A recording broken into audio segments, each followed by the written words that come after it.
नाज़रीन, इस वक्त जो हमारी मुल्क की सियासत है इसमें इलेक्शन का होना या ना होना एक ज़िद भी बन गई है, अना भी बन गई है।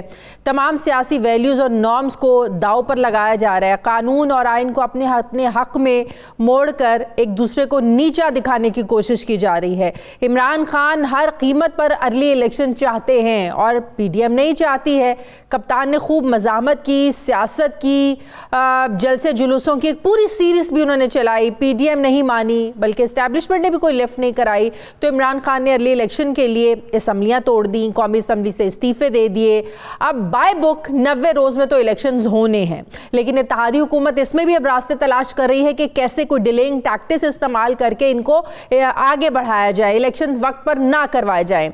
जाहिर है अब मान खान साहब भी नहीं रहे हैं तो PDM भी नहीं मान रही है। दूसरी तरफ हम देख रहे हैं साबिक वफाकी वज़ीर फवाद चौधरी को ने इलेक्शन कमीशन पर तनकीद की, जिसके बाद फवाद चौधरी को गिरफ़्तार कर लिया गया। अब ये कोई पहला या अनोखा मुकदमा नहीं है कि किसी इदारे पर तनकीद की गई हो और उसको गिरफ़्तार किया गया हो, उस शख्सियत को। इससे पहले हमने देखा 2017 में मुस्लिम लीग नून के रहनुमा निहाल हाशमी ने भी सुप्रीम कोर्ट के जजेस और उनकी फैमिलीज़ को डराया, धमकाया, तो उन्हें भी गिरफ्तार करके जेल की हवा उन्हें खानी पड़ी। लेकिन ये भी एक हकीकत है कि मौजूदा वज़ीर दाखिला राना सनाउल्लाह ने भी इदारों के लिए कुछ ऐसे ही अल्फाज इस्तेमाल किए गए थे, लेकिन उन्हें तो नहीं पकड़ा गया। अब सवाल ये पैदा होता है कि इन रहनुमाओं के खिलाफ माजी में एक्शन क्यों नहीं लिया गया। उसी इदारे के खिलाफ ये भी तनकीद कर रहे थे जिस इदारे पर फवाद चौधरी ने तनकीद की।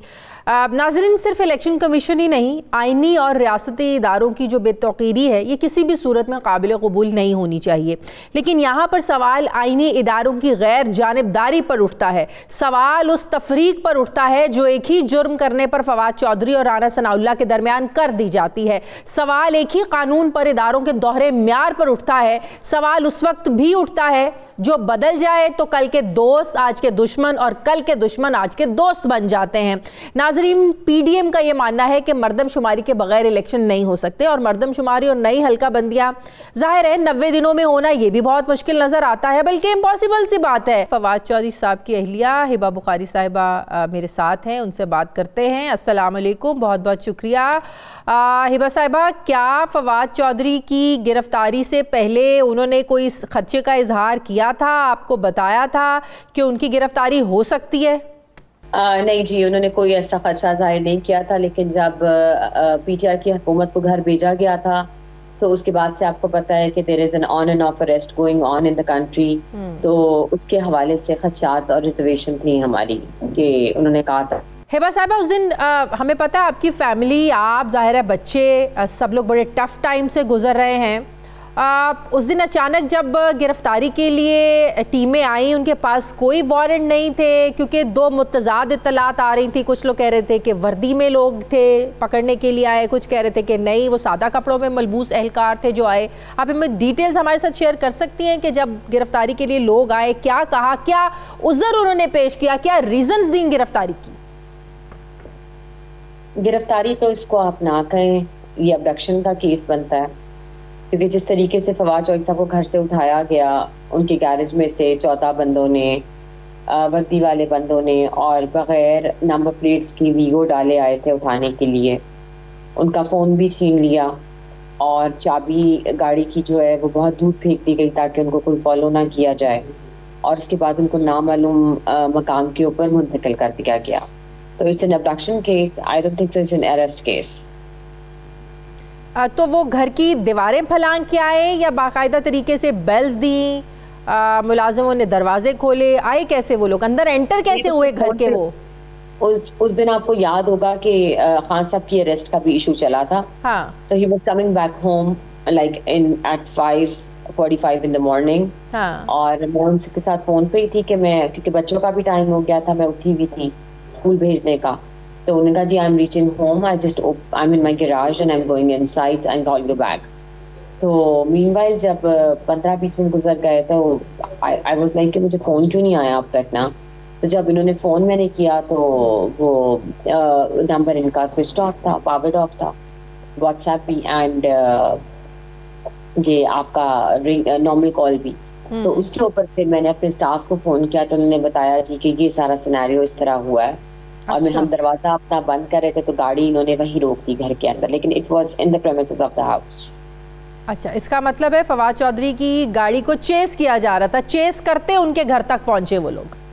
घर तक पहुंचे या खड़े हुए थे ये तो वो ही जानते हैं, लेकिन जितनी भी उन सारी एक्टिविटी इन्होंने की है इलीगल, ये इसकी फुटेज हमें दी हुई है मीडिया के ऊपर, सीसीटीवी।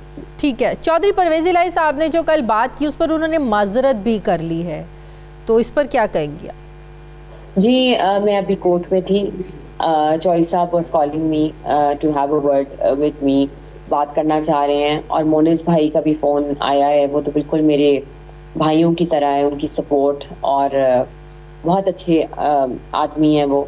तो जी माजरत किए बड़े हैं, लेकिन देखिए जी ज़बान को अपनी जितनी हम तहजीब में रखें बेहतर है, चाहे कोई भी है वो, बड़ा छोटा जैसा भी है, लेकिन उन्होंने अब माजरत कर ली है तो ठीक है जी। तो अभी आपको फवाद चौधरी साहब के बारे में इत्तलात हैं, उन्हें अब जुडिशल रिमांड पर अडियाला जेल पहुंचा दिया गया है, उनको क्या फैसिलिटीज़ दी गई हैं, उनको किस हाल में रखा गया है? क्योंकि जो शहबाज गिल के साथ हुआ, जो आज़म सवाती के साथ हुआ, वो सबके सामने है। जब शहबाज गिल को पकड़ा गया तब तो ज़ाहिर है इनकी अपनी हुकूमत थी यहाँ पर परवेज़ इलाही साहब की, उसके बावजूद उनके साथ सही सलूक नहीं हो रहा था। अब तो बिल्कुल तहरीक इंसाफ की तो हुकूमत ही नहीं है, तो क्या खदशात हैं, वो किस हाल में हैं, आप तक कोई इन्फॉर्मेशन है?